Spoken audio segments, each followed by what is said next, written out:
up, there is a randomized study looking at human milk cream and the length of stay in bronchopulmonary dysplasia. We have early data to suggest that babies with BPD that receive cream actually went home sooner and had less severity of BPD, and this is almost finished, so we're very excited about that.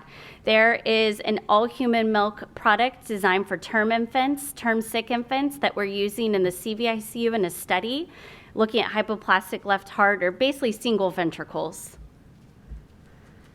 And then there is a study out there looking at gastroschisis when intestines are outside. So I think, not just focusing on our preemies, but focusing on all of our high-risk infants. And then we are about to publish follow-up data on babies that receive cream. The biggest question I get is, you're giving fat to babies, you're making them fat. Well, no, they had better weight and length gain in the hospital, and actually their development and growth and body composition at 2 and 5 years of age is very promising. And then there's some long-term cost analysis coming up looking at if a baby overall has a healthier health trajectory and they can contribute more to society, what's a long-term cost analysis of an all-human milk-based diet?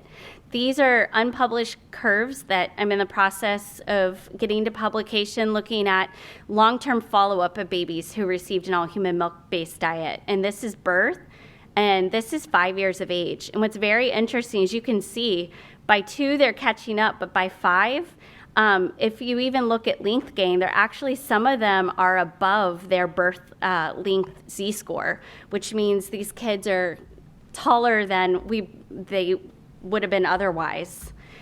And so other things, how to optimize the process of milk handling and prepping, looking at an easier way to use milk analyzers and hopefully prove that you don't just have to use them with research. That's how they're approved right now through the FDA, and coming up with more clinical protocols. You're going to see a ton of data in the next year or 2 on microbiome data. I know from our center, we have pretty interesting data that we present at PAS showing that, the microbiome profiles with mom's milk are just incredible. And they're still okay with donor milk. It just takes another week or 2 to get to the profile you want.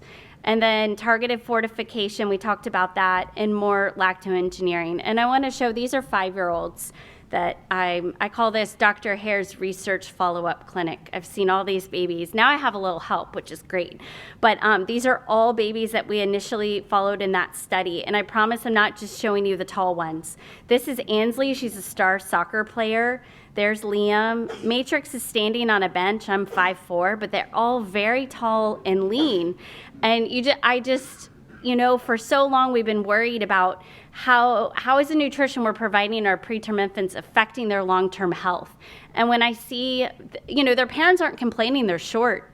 The parents are, they're saying, well, he's not the shortest in his class. Most of these kids are about the 30th percentile for height, but they're like, he is skinny. He needs like a size 5 pant for length, but his waist is so skinny. And so one has to wonder, that has to help your health trajectory. But we will see. We will show that. And I think that's all the time we have. Thank you guys so much.